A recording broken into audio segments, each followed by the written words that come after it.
Capítulo 11 del último proyecto. La tarde caía lentamente sobre Madrid, tiñendo el cielo de tonos anaranjados y dorados. En la sede de la fundación, un murmullo constante llenaba las salas. Jóvenes ensayando presentaciones, otros pintando murales, un grupo practicando piezas de música. Alejandro, con su cámara colgada al cuello, caminaba despacio por el pasillo principal. No lo hacía por cansancio, sino para absorber cada detalle, las risas, el olor a café recién hecho, la energía que parecía fluir por cada rincón. Mateo lo alcanzó en la entrada de la nueva sala multiusos. «Papá, ¿estás listo?» «Más que listo, hijo. Pero cuéntame otra vez, ¿cómo vamos a hacerlo?» Mateo sonrió. Desde el momento en que llegaron con sueños inciertos hasta que alcanzaron sus primeras metas. La idea había surgido meses atrás, durante una conversación entre padre e hijo en la cocina. Y desde entonces no había dejado de crecer. Tú te encargas de la fotografía y de algunas entrevistas clave. Yo coordino al equipo de rodaje. Queremos que sea algo íntimo.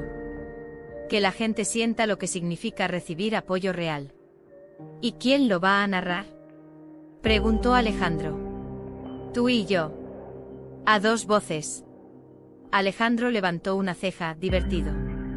Eso sí que no me lo esperaba. Papá, tu historia no sería la misma si no la contamos juntos. Los días siguientes fueron intensos. Alejandro salía temprano de casa con su vieja mochila llena de lentes y cuadernos de notas.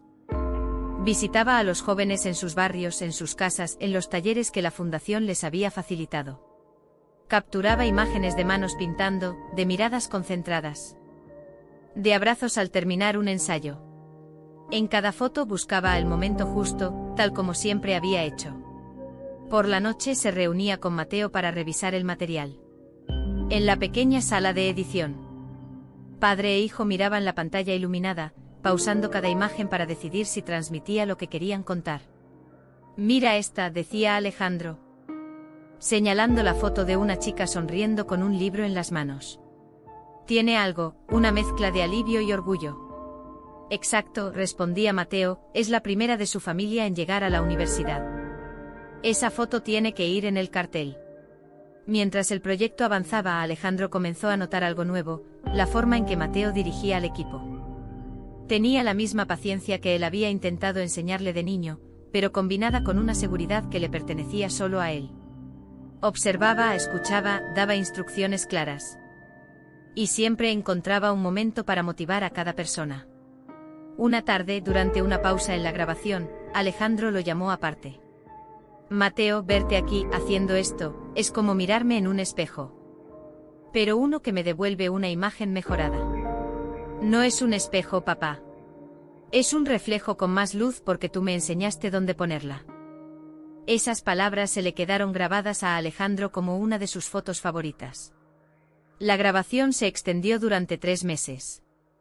Hubo días de lluvia en los que tuvieron que improvisar escenarios interiores, y días de calor sofocante en los que las cámaras parecían derretirse. Pero también hubo momentos mágicos. Un joven músico componiendo una canción sobre su historia, una chica que había abandonado la escuela y ahora recibía su diploma. Un grupo de becados organizando por primera vez un evento sin ayuda externa. Cada vez que Alejandro veía uno de esos logros, recordaba a aquel niño de 8 años que un día le dijo: «Contigo me siento tranquilo». Ahora ese niño no solo estaba tranquilo, estaba construyendo tranquilidad para otros. El estreno del documental se fijó para el 15 de octubre. Coincidiendo con el aniversario de la fundación. Prepararon una proyección al aire libre en una plaza céntrica de Madrid, abierta a todo el público. Las semanas previas fueron una carrera contra el tiempo, edición de vídeo, selección de la banda sonora, montaje de las fotos en paneles gigantes que rodearían el espacio. El día del evento. Alejandro llegó temprano con la cámara lista para registrar no solo el estreno, sino también las reacciones de la gente. El cielo estaba despejado y una brisa suave agitaba las lonas que cubrían los carteles. Cuando comenzó la proyección, el silencio se hizo en la plaza. Las imágenes mostraban rostros jóvenes. Calles familiares, escenas de trabajo y estudio. La voz de Mateo narraba: a veces, todo lo que alguien necesita es que le digan, estoy aquí, y voy a asegurarme de que tengas lo que mereces. Luego, pidió silencio. Quiero dedicar este proyecto a una persona. A alguien que me enseñó que cuidar de alguien es mucho más que estar presente. Es velar por cada detalle, incluso cuando nadie lo ve. Papá. Este documental es tuyo tanto como mío. La cámara de un voluntario captó el momento en que Alejandro, visiblemente emocionado, subió al escenario y abrazó a su hijo ante cientos de personas. No hubo palabras, solo un gesto que resumía décadas de lucha, aprendizaje y amor. En los días posteriores, el documental empezó a circular por redes sociales y fue proyectado en varias instituciones educativas. Alejandro recibió mensajes de desconocidos que le decían que su historia les había inspirado a involucrarse más en la vida de sus hijos o a iniciar proyectos comunitarios. Una noche. Mientras haya historias que contar, tendremos trabajo. El legado de ambos no quedó solo en la fundación o en el documental. Se convirtió en una forma de mirar el mundo, con atención al detalle. Con paciencia para esperar el momento justo, con la certeza de que lo que se da debe llegar a su destino. Y aunque la vida inevitablemente les pondría nuevos retos, padre e hijo sabían que, juntos, podían enfrentarlos todos. Esa noche, antes de dormir, Alejandro dejó su cámara en la mesa y miró la pulsera de cuentas de madera en su muñeca. La acarició con los dedos y pensó. En un piso de lavapiés, Mateo estaba sentado en el salón, revisando unos documentos de la fundación. A su lado, un niño de 8 años, Daniel.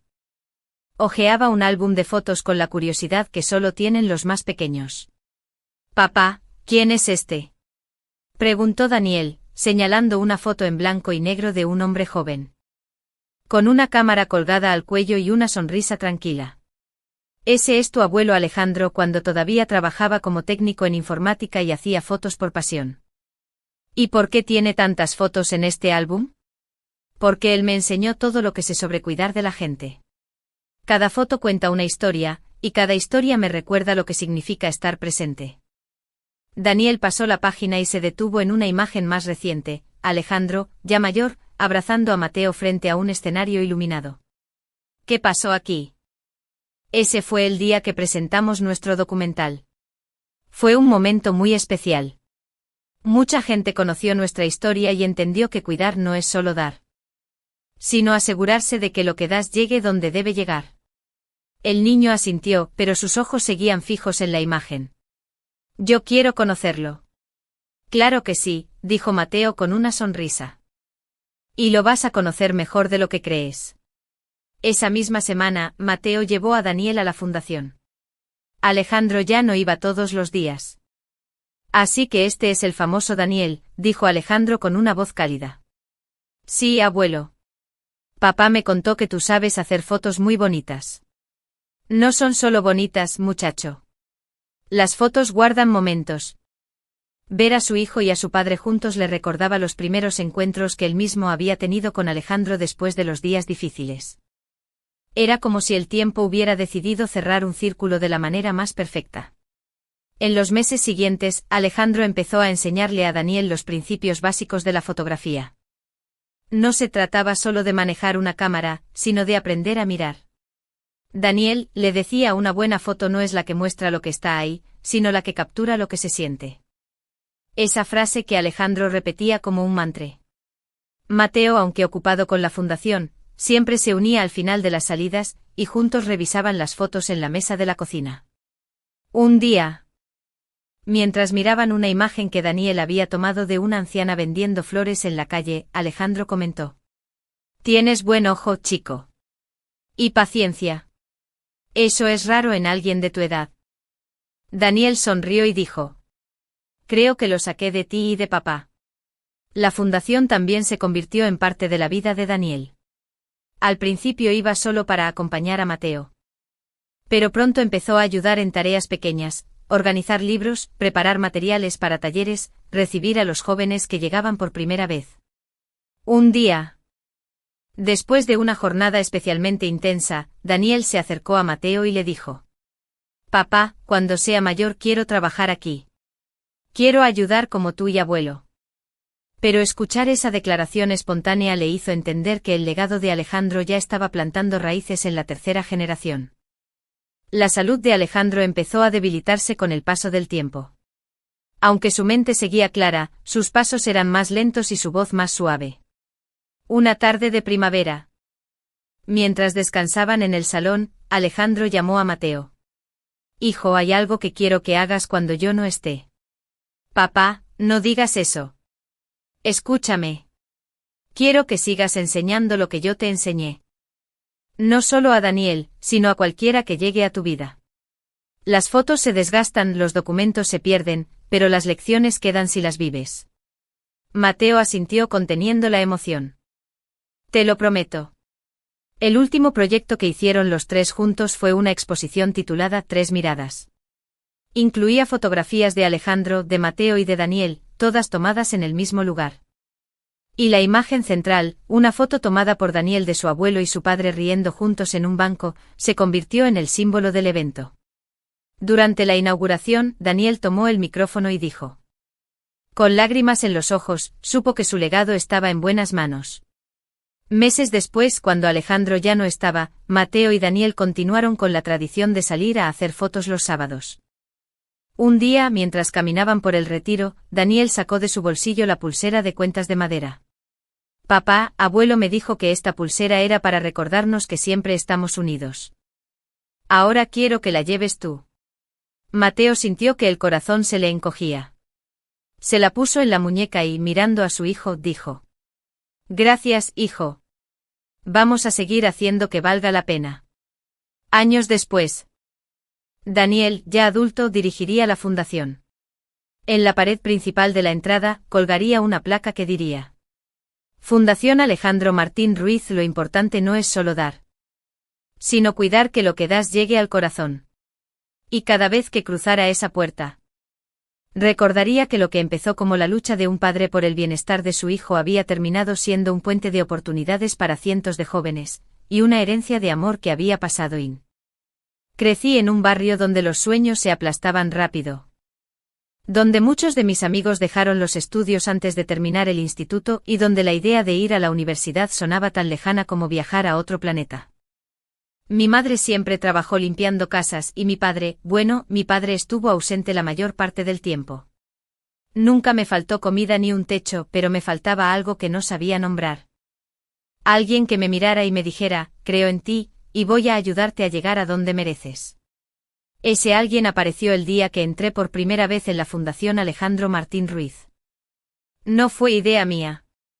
Fue mi profesora de literatura, la señorita Beltrán, quien me habló de ellos. Me dijo. Andrés, tienes talento para escribir, pero si no encuentras un espacio que te apoye, será difícil que avances. Conozco una fundación que podría ayudarte. Al principio dudé. Pensaba que sería otro sitio donde te dan un folleto y te dicen que ya te llamarán. Pero fui. Porque no tenía nada que perder. Recuerdo perfectamente ese primer día. La entrada estaba llena de fotos en blanco y negro, jóvenes tocando instrumentos, pintando murales. Estudiando con concentración. Debajo de cada foto había una frase, lo importante no es solo dar, sino cuidar que lo que das llegue al corazón. Me recibió un hombre alto. De cabello algo encanecido y una sonrisa tranquila. Hola, soy Mateo. Bienvenido. Me llevó a una sala donde un grupo de chicos y chicas discutían sobre un proyecto de cortometraje. Yo me quedé en silencio, observando. Al final de la reunión, Mateo me preguntó qué me gustaba hacer. Le hablé de la escritura, de cómo llenaba cuadernos con historias. Aunque nunca las había mostrado a nadie. Aquí vas a poder escribir y aprender a contar tus historias para que otros las escuchen, me dijo. Pero también quiero que sepas que no estarás solo en el proceso. No entendí del todo a qué se refería hasta que lo viví. Las primeras semanas fueron un cambio enorme. No era solo que me dieran un lugar donde trabajar en mis textos, era que Mateo y el equipo estaban pendientes de cada detalle, que tuviera el material que necesitaba, que pudiera asistir a talleres. Que alguien me preguntara cómo iba mi vida fuera de la fundación. Un día conocí a Daniel, el hijo de Mateo. Tenía unos años más que yo y dirigía algunos proyectos de jóvenes. Me impresionó la manera en que hablaba de su abuelo Alejandro, como si fuera una leyenda viva. Me contó que todo lo que hacían allí se inspiraba en las enseñanzas de él.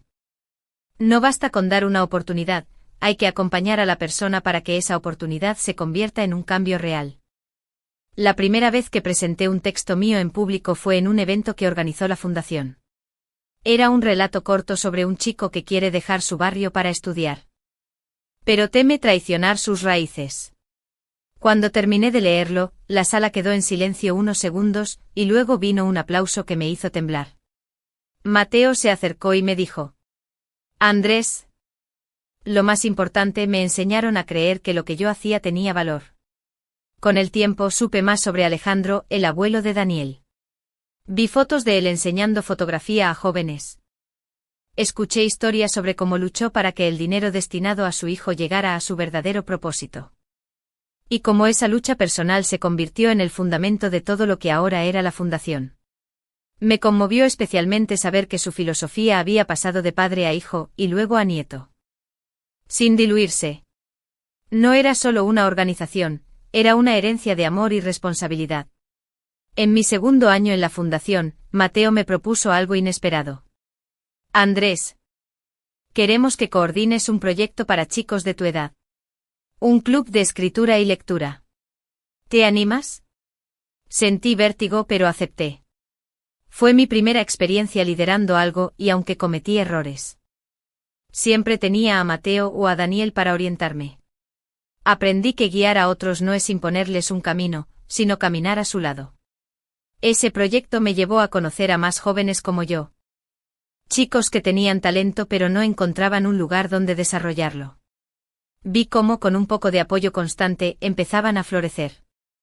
Y ahí entendí del todo lo que significaba la frase que colgaba en la entrada. Un año después, publiqué mi primer libro de relatos gracias a una editorial pequeña que conocí en un evento de la fundación. Fue un logro que celebramos juntos como si fuera de todos. En la presentación, tomé el micrófono y dije: si hoy estoy aquí es porque alguien me miró a los ojos y me dijo que lo que hacía valía la pena. Esa persona fue Mateo. Pero detrás de él había una historia que empezó mucho antes, con su padre Alejandro. Este libro también es de ellos. Vi a Mateo sonreír, y a Daniel, en primera fila, aplaudiendo con fuerza. Hoy pienso en cómo una decisión tomada décadas atrás por un hombre que no conocí en persona cambió mi destino. Alejandro ya no está, pero su presencia se siente en cada proyecto. En cada conversación sobre cómo mejorar la vida de alguien. Y sé que así como su hijo y su nieto llevaron adelante su legado, yo también tengo la responsabilidad de mantenerlo vivo. A veces, cuando termino una reunión y la sala queda vacía, camino hasta la entrada y miro la placa con su nombre. Paso la mano por las letras y repito en silencio. Lo importante no es solo dar, sino cuidar que lo que das llegue al corazón. Y entonces recuerdo que yo soy la prueba viviente de que esas palabras son más que un lema. Son una forma de transformar vidas. Capítulo 14. El caso de Javier.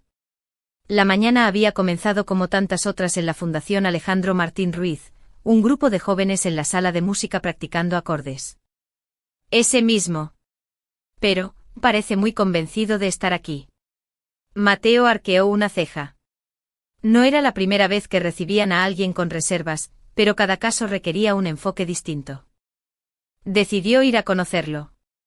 Javier estaba sentado en un banco del vestíbulo, con la capucha de su sudadera puesta y los auriculares colgando del cuello. Sus manos jugaban nerviosamente con una moneda. Mateo se acercó despacio. Hola, Javier. Soy Mateo, el director de la fundación. Encantado, murmuró sin levantar mucho la mirada. Me han contado que te gusta el diseño gráfico. Más o menos. Hago cosas en el ordenador, pero nada serio. Mateo sonrió con suavidad. Aquí no importa si es serio o no. Lo que importa es que tengas un espacio para hacerlo y para aprender más. Daniel lo observaba de lejos intentando decidir cuándo intervenir. Finalmente un jueves por la tarde se sentó junto a él. ¿Puedo ver qué estás haciendo? No es nada bueno. Entonces es perfecto para mejorarlo. Así es como aprendemos. Javier dudó, pero terminó girando la pantalla.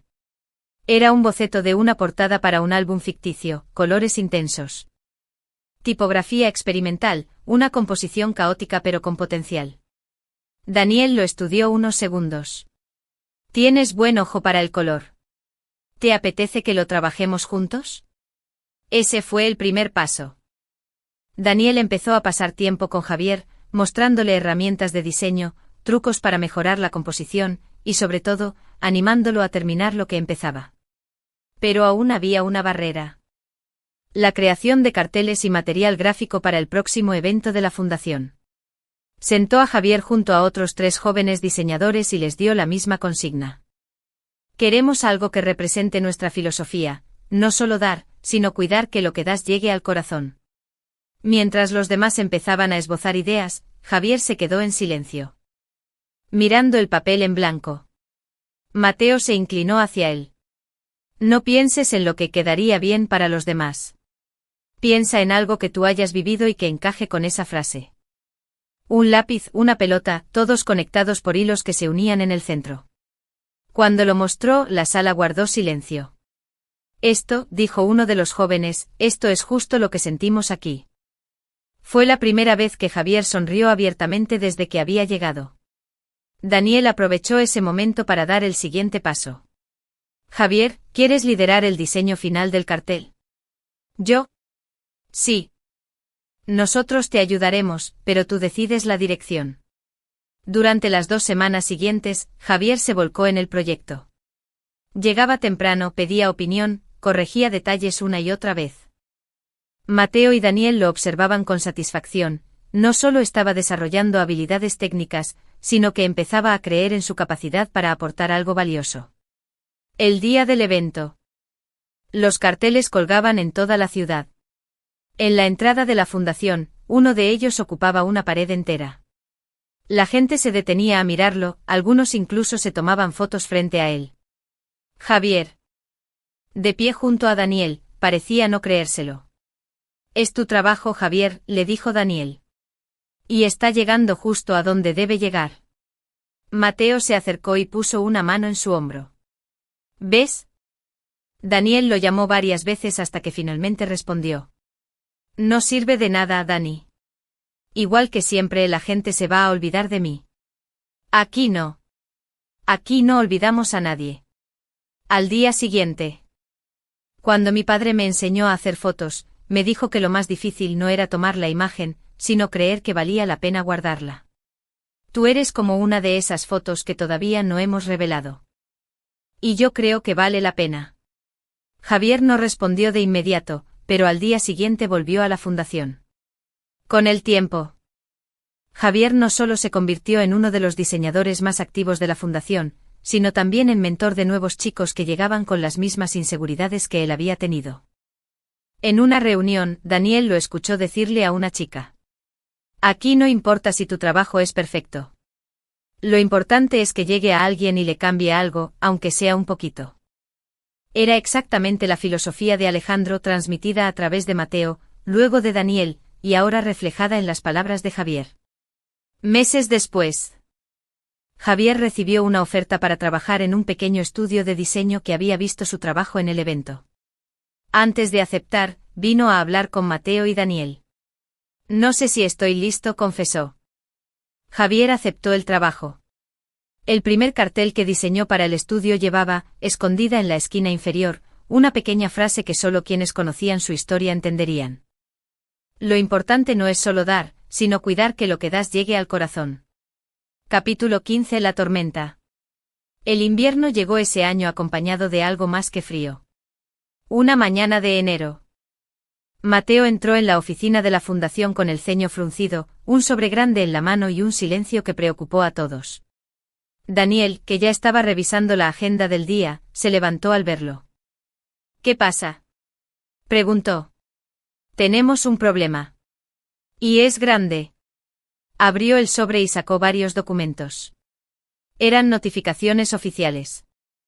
La subvención anual que cubría casi el 40% del presupuesto de la fundación había sido suspendida temporalmente debido a revisión de procedimientos y auditorías internas. En otras palabras, el dinero estaba congelado hasta nuevo aviso. ¿Cuánto tiempo pueden tardar? Preguntó Daniel, intentando mantener la calma. Meses. ¿Y sin esa ayuda? En 3 o 4 meses tendremos que recortar programas. La noticia cayó como un jarro de agua fría. No solo por el impacto económico, sino porque muchos de los jóvenes que participaban en la fundación dependían de esos programas para continuar sus estudios o proyectos. Mateo y Daniel sabían que, si dejaban que la situación se alargara, el trabajo de años podría venirse abajo. Esa misma tarde convocaron a todo el equipo para una reunión extraordinaria. Mateo habló primero. No vamos a cerrar. No mientras tengamos fuerza para buscar soluciones. Pero eso significa que todos tendremos que trabajar más duro y de manera más creativa. Daniel añadió. Mi abuelo siempre decía que, cuando parece que no hay salida, hay que mirar desde otro ángulo. Vamos a encontrar ese ángulo. Los días siguientes fueron una carrera contra el tiempo. Daniel se encargó de buscar fuentes alternativas de financiación, empresas privadas, microdonaciones, campañas en redes sociales. Mateo, por su parte, revisó todos los gastos y preparó un plan de emergencia para reducir costes sin afectar directamente a los programas esenciales. Pero no todo fue sencillo. Algunas empresas dudaban en colaborar al escuchar que la subvención pública estaba suspendida. Si el gobierno está revisando algo, quizá haya problemas, insinuaban. Era frustrante, porque la fundación no tenía nada que ocultar, pero las sospechas podían dañar su reputación.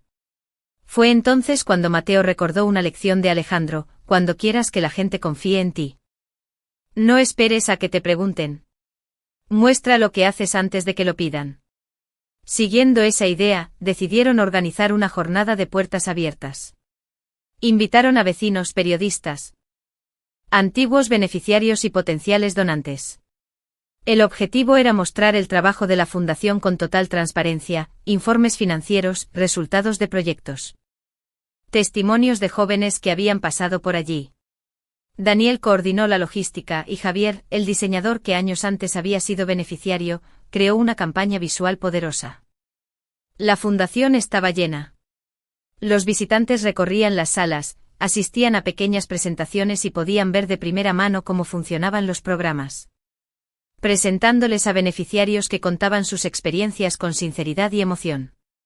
Uno de esos testimonios fue especialmente poderoso: Andrés, el joven escritor que ahora coordinaba programas culturales, relató cómo había llegado sin rumbo y cómo la fundación lo había ayudado a encontrar su camino.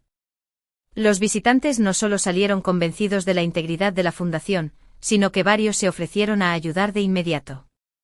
Una pequeña empresa tecnológica donó ordenadores para el laboratorio. Una editorial ofreció financiar un año de talleres de escritura, y varios vecinos comenzaron a aportar mensualmente.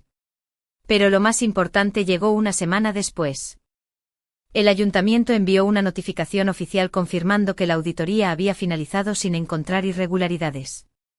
La subvención se reactivaba en su totalidad. Cuando Mateo leyó la carta en voz alta, en medio de la oficina, todos estallaron en aplausos. Daniel se acercó a él y le susurró: «Lo logramos, papá. Y lo hicimos a la manera del abuelo». Esa noche, ya en casa, Mateo abrió el viejo álbum de fotos que guardaba como un tesoro. Entre las imágenes encontró una de Alejandro en el Parque del Retiro, con la cámara lista y esa paciencia suya para esperar el momento justo. «Tenías razón, papá», dijo en voz baja. «A veces el momento justo es cuando todo parece estar en contra. Y aún así decides actuar». Daniel, que había entrado en la habitación, lo escuchó y añadió: «Y cuando lo haces con transparencia y corazón, ese momento siempre llega». La crisis dejó huella, pero también fortaleció la fundación. A partir de entonces instauraron un programa anual de puertas abiertas para que la comunidad y los donantes pudieran ver el impacto de su trabajo. Mateo y Daniel sabían que la estabilidad nunca estaba garantizada, pero también que mientras mantuvieran viva la filosofía de Alejandro, siempre tendrían un camino para salir adelante. En la entrada, justo debajo de la placa con el nombre de la fundación, colocaron una nueva frase, escrita a mano por Javier y enmarcada: «La confianza se construye con actos, no con promesas». Y cada vez que cruzaban esa puerta, padre e hijo recordaban que esa había sido, desde el principio, la verdadera lección que Alejandro les había dejado. Capítulo 16. Más allá de las fronteras. 5 años habían pasado desde aquella crisis que casi cierra la Fundación Alejandro Martín Ruiz. Desde entonces, no solo habían consolidado sus programas, sino que la reputación de la organización había crecido mucho más allá de Madrid. Reportajes en medios nacionales. Colaboraciones con universidades y convenios con empresas privadas habían dado lugar a algo que tiempo atrás parecía impensable, la posibilidad de abrir una sede fuera de España. La propuesta llegó de manera inesperada. Una organización cultural en Ciudad de México, que había seguido de cerca el trabajo de la Fundación, se puso en contacto con Mateo. Querían replicar su modelo en barrios donde los jóvenes tenían talento pero carecían de oportunidades y redes de apoyo. Mateo convocó a Daniel en la sala de reuniones. Hijo, nos han invitado a abrir la primera sede internacional de la Fundación. Daniel estaba revisando un nuevo programa de mentorías, levantó la vista incrédulo. ¿Dónde? En Ciudad de México. Hubo un silencio breve de esos en los que las palabras no alcanzan para describir el peso de la decisión. Papá, esto es enorme. Sí, y también será complicado. No conocemos el terreno. La cultura es distinta, y tendremos que adaptarnos sin perder nuestra esencia. En los meses siguientes, comenzaron los preparativos. Seleccionaron a un equipo reducido que viajaría con ellos para poner en marcha la nueva sede. Entre los elegidos estaba Andrés, el escritor convertido en coordinador cultural, Javier, el diseñador que había transformado su vida en la Fundación, y Lucía, una joven música que había sido becada años atrás y que ahora dirigía el taller de artes escénicas. El plan era claro. Sino integrarse y trabajar mano a mano con la comunidad. Antes de partir, Mateo reunió al grupo. Recuerden esto, no vamos a exportar un producto, vamos a sembrar una semilla. Y esa semilla crecerá diferente aquí que allá. Tenemos que escuchar antes de actuar. El primer impacto llegó nada más aterrizar. El bullicio de la ciudad, el tráfico interminable. El calor y la humedad, todo era distinto. La sede temporal estaba ubicada en un barrio popular, en un edificio cedido por la organización local aliada. Desde fuera parecía modesto. Pero tenía espacio suficiente para aulas, un pequeño escenario y un taller de arte. En la primera reunión con el equipo local, Mateo y Daniel notaron algo, había entusiasmo, pero también desconfianza. Algunos voluntarios no entendían por qué una fundación extranjera querría invertir tiempo y recursos allí. Otros temían que se tratara de un proyecto efímero. Mateo tomó la palabra. No hemos venido a sustituir lo que ya hacen bien. Venimos a aprender y a aportar lo que sabemos. Y queremos que esta sede sea de ustedes, no nuestra. Las primeras semanas fueron de observación. Andrés asistía a talleres literarios locales, Javier visitaba mercados y ferias de arte para inspirarse, y Lucía se reunía con músicos de la zona para conocer sus estilos y repertorios. Daniel, mientras tanto, trabajaba codo a codo con los coordinadores mexicanos para entender sus prioridades y necesidades. Uno de los mayores retos fue el presupuesto. Los costes operativos eran más altos de lo previsto y las donaciones locales llegaban más lentamente de lo esperado. Daniel propuso una idea. Organizar un evento de lanzamiento que reuniera a artistas, empresarios y vecinos, mostrando lo que la Fundación podía ofrecer. El evento fue un verdadero reto logístico. Javier diseñó un cartel inspirado en el arte callejero de Ciudad de México, con colores vibrantes y tipografía hecha a mano. Conectando realidades distintas a través de las palabras. El día del evento el espacio estaba lleno. Había niños corriendo, vecinos curiosos, periodistas locales y hasta representantes de empresas interesadas en colaborar. Mateo, de pie en el escenario, miró el público y sintió un eco de aquel primer día de puertas abiertas en Madrid. La Fundación Alejandro Martín Ruiz nació de la idea de que no basta con dar, hay que asegurarse de que lo que das llegue al corazón. Hoy queremos empezar ese viaje con ustedes, aquí, en esta comunidad. El impacto fue inmediato. Varias empresas locales ofrecieron donaciones en especie, instrumentos musicales, material de arte y libros. Pero el verdadero cambio vino cuando algunos jóvenes se acercaron a inscribirse. Entre ellos estaba Mariana. Una chica de 16 años apasionada por la fotografía pero sin medios para comprar una cámara. Daniel le prestó la suya y comenzó a darle clases personales. En pocos meses, Mariana no solo dominaba la técnica, sino que estaba documentando la vida en su barrio con una sensibilidad que impresionó a todos. No todo fue fácil. A mitad del proyecto, surgieron tensiones con un grupo local que temía que la fundación atrajera recursos que antes iban a sus programas. Mateo y Daniel decidieron enfrentarlo con transparencia.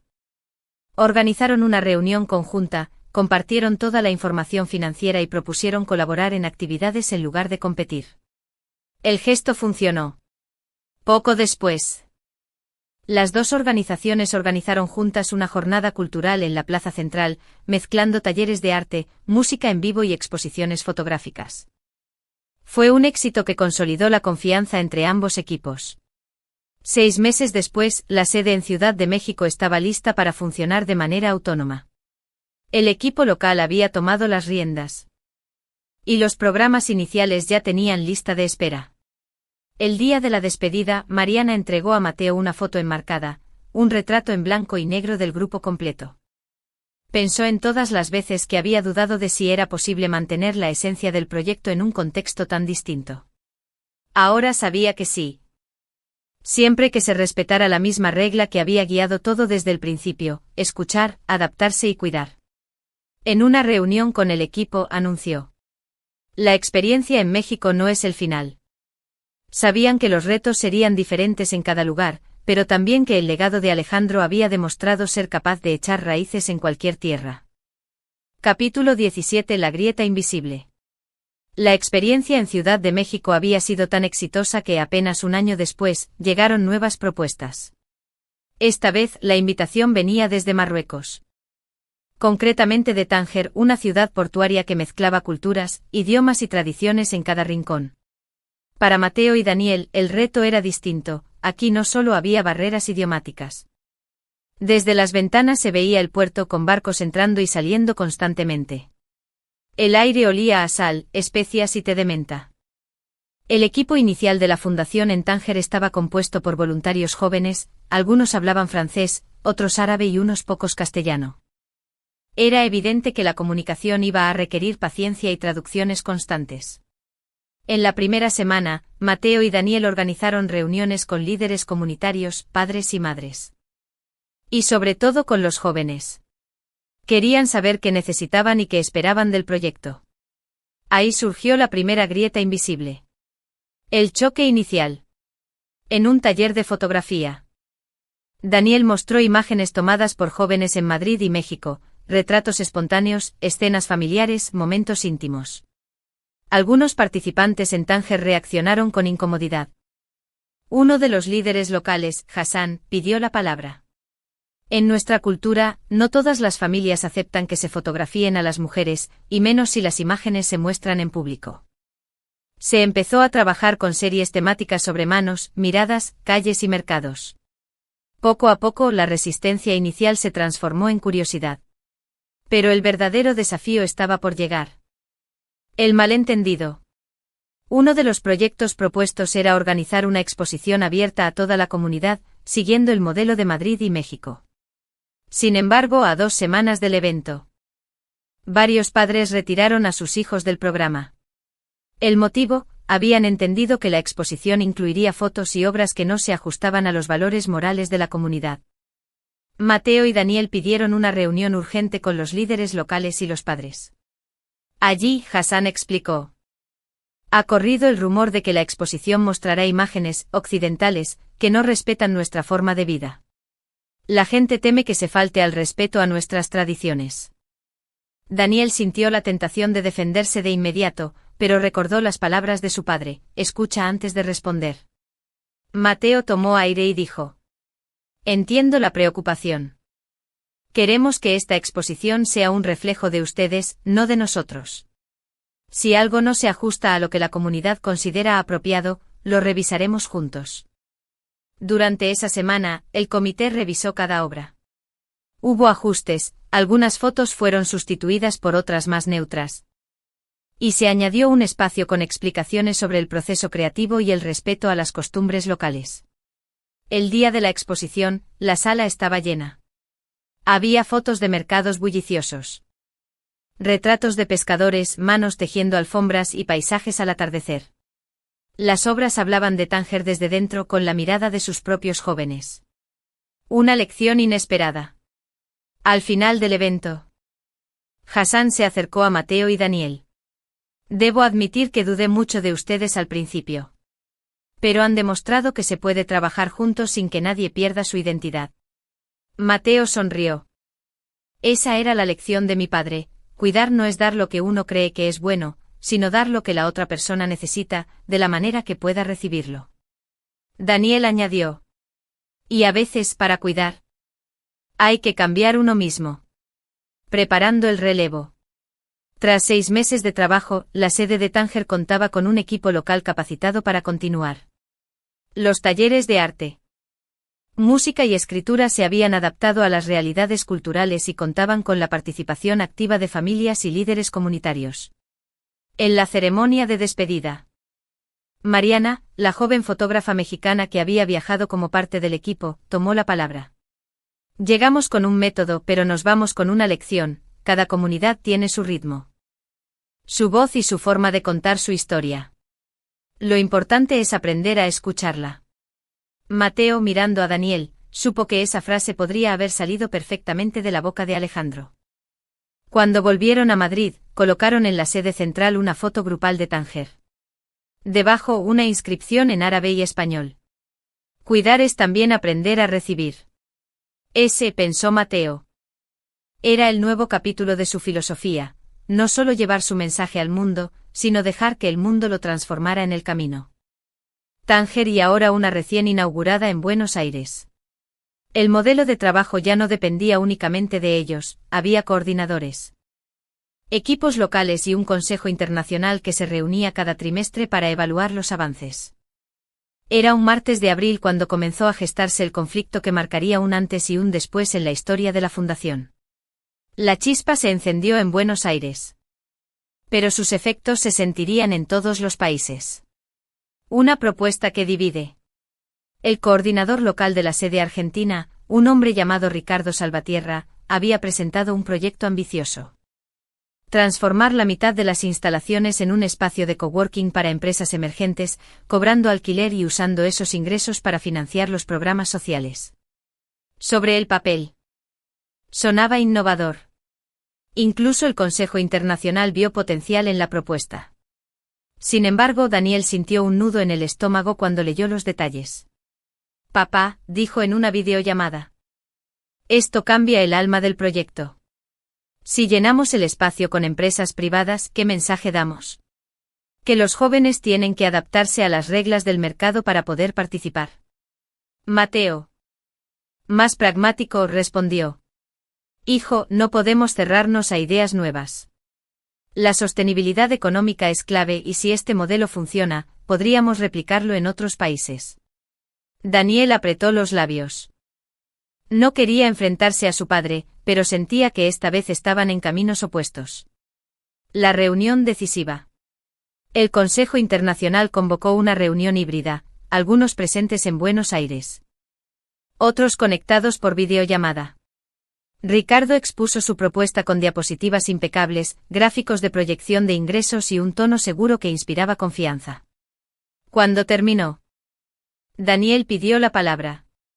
Quiero recordar que nuestra misión es ofrecer un espacio seguro y accesible para jóvenes que no encuentran oportunidades en otros lugares.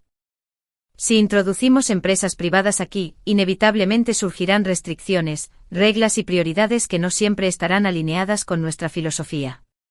Ricardo, visiblemente molesto, replicó. No se llegó a un acuerdo. Se decidió hacer una votación interna en 2 semanas. Sin embargo, el daño ya estaba hecho. Daniel y Ricardo comenzaron a intercambiar correos cada vez más fríos y formales, copiando a todo el consejo en cada respuesta. En Madrid, Mateo intentaba mediar, pero cuanto más intervenía, más parecía que ambos lados se atrincheraban. Daniel lo acusaba de inclinarse hacia el lado corporativo, mientras Ricardo insinuaba que el problema era la falta de visión empresarial de Daniel.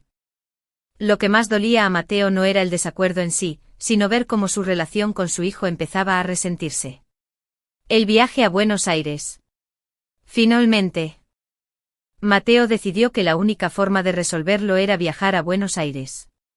Cuando llegó, lo primero que hizo fue visitar la sede. La mitad del edificio estaba llena de actividad. Jóvenes pintando murales, ensayos de teatro, talleres de programación. En la otra mitad, el espacio que Ricardo quería reconvertir estaba casi vacío. Usado solo para reuniones ocasionales y almacenamiento. Esa noche Mateo se reunió por separado con Daniel y con Ricardo. Con Daniel, la conversación fue dura. «Papá, ¿no lo ves? Si cedemos este espacio, lo perdemos para siempre. Hoy serán oficinas, mañana cafés, pasado centros comerciales, y un día ya no habrá fundación, solo un negocio con nuestro nombre». Con Ricardo. El tono fue distinto. «Mateo, yo creo en la fundación, pero también creo que el voluntarismo tiene límites. Si queremos que esto dure 50 años, necesitamos ingresos estables. Esto no es vender el alma. Es garantizar que siga existiendo». Una solución inesperada. Al día siguiente Mateo pidió algo poco común, reunir a los jóvenes beneficiarios y preguntarles qué opinaban. La idea sorprendió a todos. Pero aceptaron.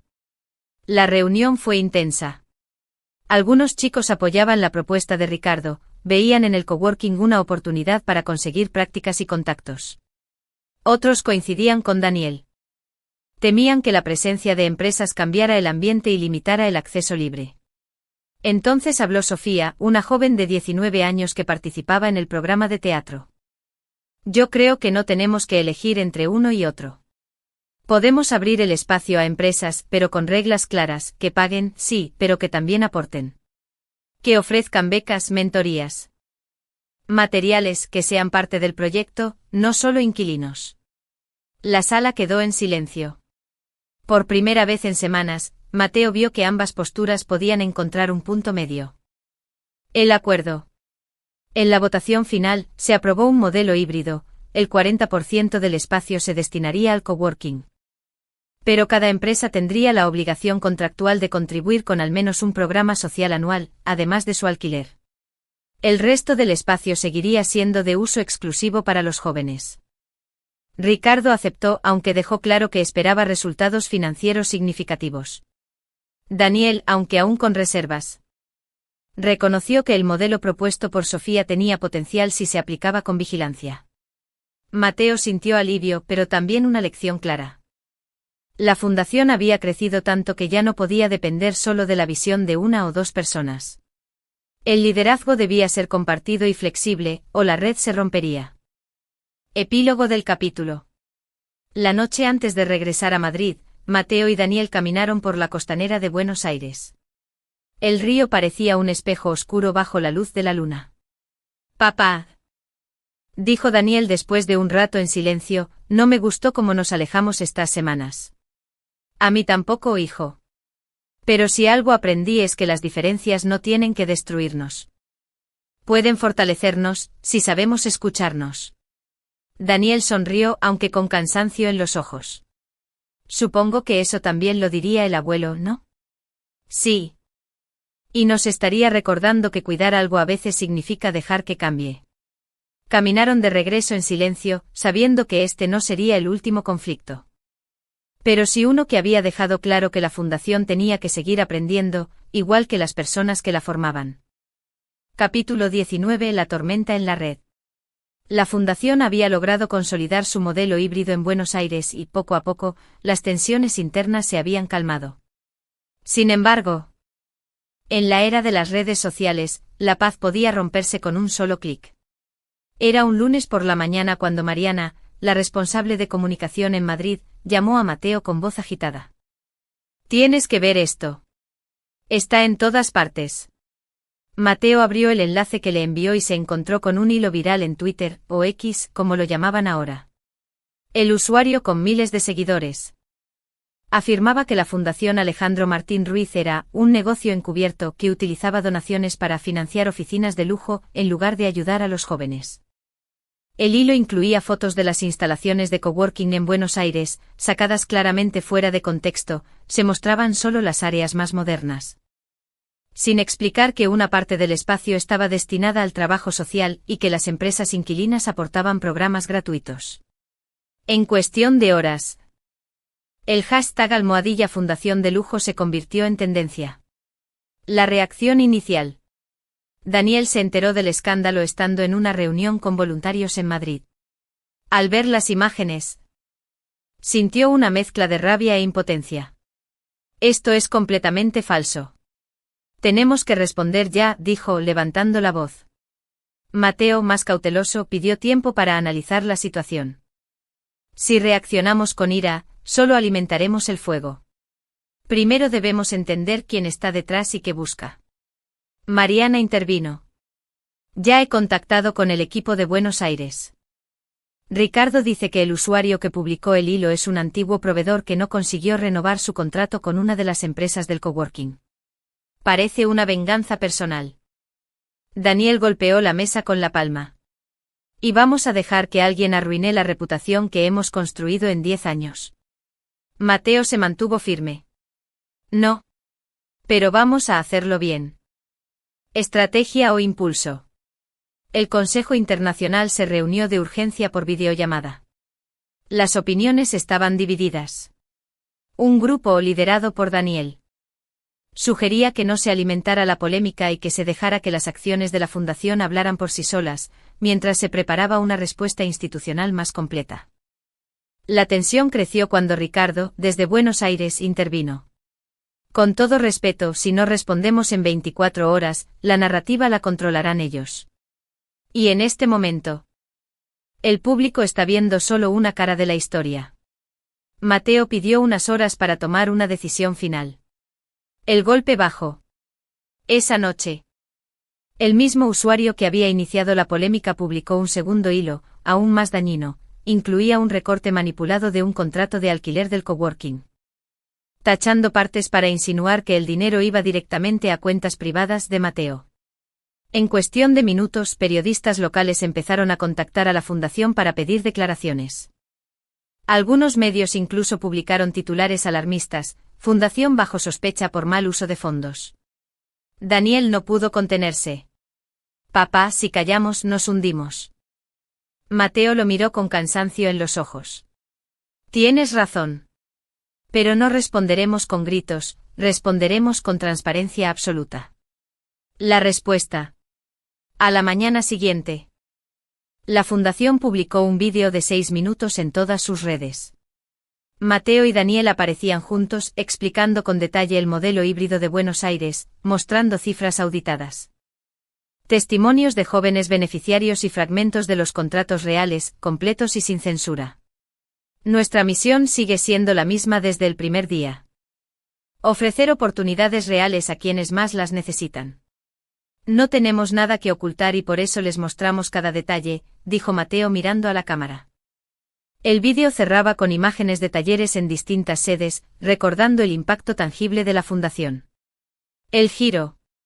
La estrategia funcionó mejor de lo esperado. Muchos medios que habían publicado titulares sensacionalistas se vieron obligados a rectificar. Y varios periodistas reconocieron públicamente que la información inicial estaba incompleta o manipulada. El hashtag #Fundación de Lujo empezó a perder fuerza, reemplazado por otro que surgió espontáneamente: #La Verdad Importa. Jóvenes de Madrid, México, Tánger y Buenos Aires comenzaron a compartir sus historias personales de cómo la fundación había cambiado sus vidas. Incluso algunos influencers que inicialmente habían criticado el proyecto se sumaron a la ola de apoyo tras ver las pruebas. El costo emocional. A pesar de la victoria pública, el episodio dejó cicatrices internas. Daniel confesó a su padre: pensé que esta vez no saldríamos. Por un momento creí que todo lo que habías construido se iba a derrumbar. Mateo asintió. Yo también lo pensé. Pero aprendí algo: nuestra reputación no depende solo de nosotros, sino de quienes creen en lo que hacemos. Sin ellos, la verdad no tendría eco. Una nueva política. A raíz del escándalo, el Consejo aprobó una nueva política de comunicación. Transparencia proactiva, publicar informes trimestrales accesibles al público. Canal de denuncias. Habilitar un sistema para que cualquier persona pueda reportar irregularidades de forma segura y anónima. Respuesta rápida. Establecer un protocolo para contestar acusaciones graves en un máximo de 48 horas. Daniel fue designado para liderar este nuevo comité de transparencia. Algo que aceptó con una mezcla de orgullo y sentido de responsabilidad. Epílogo del capítulo. Semanas después, mientras revisaban un mural recién terminado en la sede de Madrid, Mateo comentó: ¿Sabes qué fue lo mejor de todo esto? ¿Qué ganamos la batalla mediática?, preguntó Daniel. No. Que lo hicimos sin perder nuestra esencia. Respondimos con la verdad. Sin caer en la trampa de la agresión. Daniel sonrió. Supongo que eso también lo diría el abuelo. Mateo lo miró con una leve sonrisa. Exacto. Y también diría que la próxima vez. Mejor prevenir que curar. Capítulo 20. Semillas en el viento. La crisis mediática que casi derrumba la Fundación Alejandro Martín Ruiz dejó una huella profunda. Pero también encendió una chispa inesperada. La campaña de apoyo espontáneo que surgió en redes sociales no solo defendió a la Fundación, sino que también despertó el interés de personas y organizaciones de lugares donde nunca antes habían trabajado. En las semanas posteriores, Mateo y Daniel recibieron decenas de correos electrónicos de comunidades en Asia, África y Europa del Este. Algunos eran líderes locales que querían replicar el modelo híbrido, otros jóvenes que soñaban con recibir la formación y el acompañamiento que la Fundación ofrecía. Papá, dijo Daniel una tarde mientras revisaban la bandeja de entrada, esto es una oportunidad única. No solo para crecer, sino para hacerlo mejor que nunca. Mateo asintió, pero su rostro mostraba prudencia. Sí, pero la expansión sin preparación puede destruirnos. Antes de pensar en más países, debemos garantizar que no repetiremos los errores del pasado.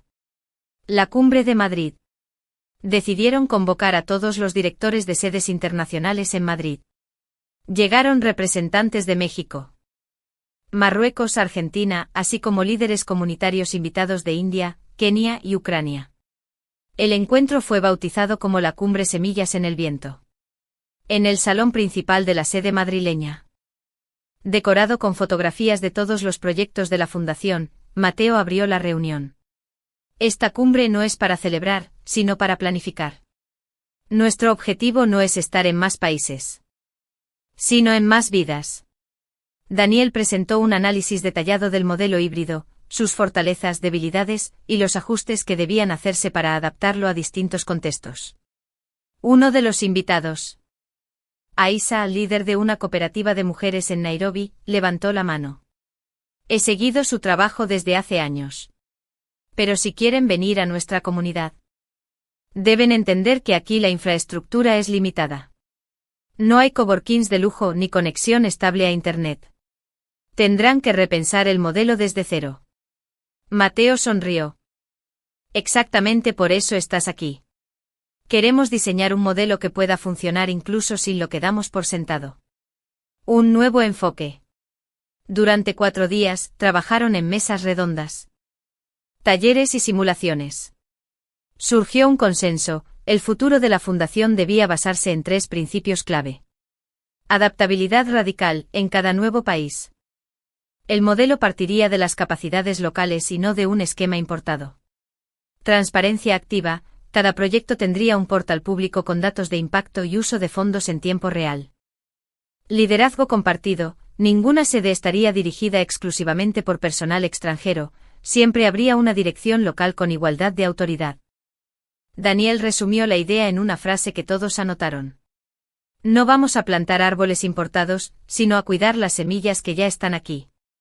El piloto en Nairobi. De todas las propuestas recibidas, eligieron Nairobi como primer piloto del nuevo modelo. La razón era doble: la comunidad estaba organizada y motivada. Y Aisa tenía una experiencia sólida liderando proyectos sociales en condiciones difíciles. El espacio inicial no era un edificio moderno, sino un almacén abandonado junto a una escuela primaria. Las paredes estaban desconchadas, el techo tenía goteras y el suelo era de tierra en algunas zonas. A Daniel le recordó los inicios de la fundación en el pequeño local de su abuelo.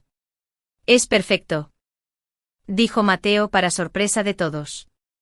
«Porque aquí no venimos a impresionar con edificios, sino con impacto».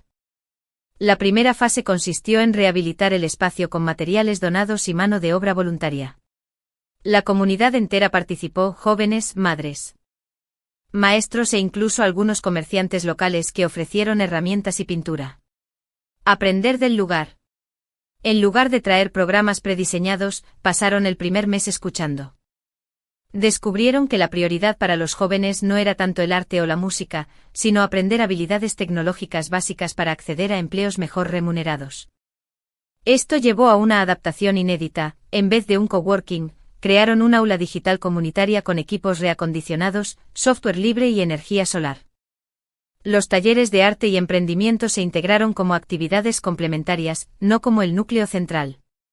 Aisa explicó. Aquí, si un joven aprende a manejar una hoja de cálculo o a programar en HTML, puede duplicar sus ingresos en pocos meses. Eso cambia una familia entera. Mateo tomó nota mental. El éxito del modelo ya no se mediría solo en número de participantes, sino en la transformación económica y social que generaba. El regreso de la prensa. Irónicamente, los mismos medios que meses atrás habían difundido rumores sobre la fundación ahora querían cubrir la historia de Nairobi. Un equipo de documentales viajó para grabar el proceso. Y esta vez Mateo aceptó, pero con una condición, que también mostraran los desafíos y las imperfecciones, no solo los logros. En una entrevista, mientras señalaba el techo de chapa a un pendiente de reparación, Mateo dijo: «La belleza de este lugar no está en lo que falta, sino en lo que crece aquí dentro». La frase se viralizó. Pero esta vez por razones positivas. Un nuevo programa global. Con el piloto de Nairobi en marcha, la Cumbre de Madrid se reunió de nuevo, esta vez en formato virtual. Decidieron lanzar oficialmente el programa Semillas en el Viento. Un esquema que permitiría que cualquier comunidad del mundo solicitara colaboración para desarrollar un centro adaptado a sus necesidades, siempre con liderazgo local y transparencia absoluta. Para financiarlo, no dependerían solo de donaciones tradicionales. Implementarían una plataforma global de microfinanciación donde cualquier persona podría apadrinar un proyecto específico y seguir su evolución en tiempo real. Daniel, ahora al frente del Comité de Transparencia, presentó la plataforma con orgullo. Cada euro, cada herramienta, cada hora de voluntariado quedará registrada y visible. No habrá espacio para rumores. Porque la información estará abierta desde el primer día. El legado. Meses después, en la sede de Madrid, colocaron una nueva placa junto a la foto de Alejandro, el fundador original. Semillas en el viento, cuidar para que crezca, no para que dependa. Mateo, al leerla, sintió que cerraba un ciclo. Lo que comenzó como un pequeño local de barrio guiado por su padre se había convertido en una red global que respetaba las raíces de cada comunidad. En la inauguración oficial del aula digital en Nairobi, Aisa tomó la palabra. Lo que han traído aquí no es solo conocimiento. Han traído confianza. Y esa no se compra ni se vende, se construye como hemos hecho juntos. Mateo y Daniel se miraron. Sabían que el camino sería largo y lleno de retos, pero también que la fundación había encontrado una brújula que les permitiría navegar cualquier tormenta, adaptarse. Escuchar y trabajar siempre de la mano con quienes más lo necesitaban. Si quieres, puedo hacer un epílogo extra en español que enlace toda la historia desde el origen de la fundación hasta este nuevo modelo global. Para dejarlo listo como cierre narrativo total o incluso como base para un guión audiovisual. ¿Quieres que lo prepare? Capítulo 11 del último proyecto. La tarde caía lentamente sobre Madrid, tiñendo el cielo de tonos anaranjados y dorados. En la sede de la fundación, un murmullo constante llenaba las salas. Jóvenes ensayando presentaciones, otros pintando murales, un grupo practicando piezas de música. Alejandro, con su cámara colgada al cuello, caminaba despacio por el pasillo principal. No lo hacía por cansancio, sino para absorber cada detalle, las risas, el olor a café recién hecho, la energía que parecía fluir por cada rincón.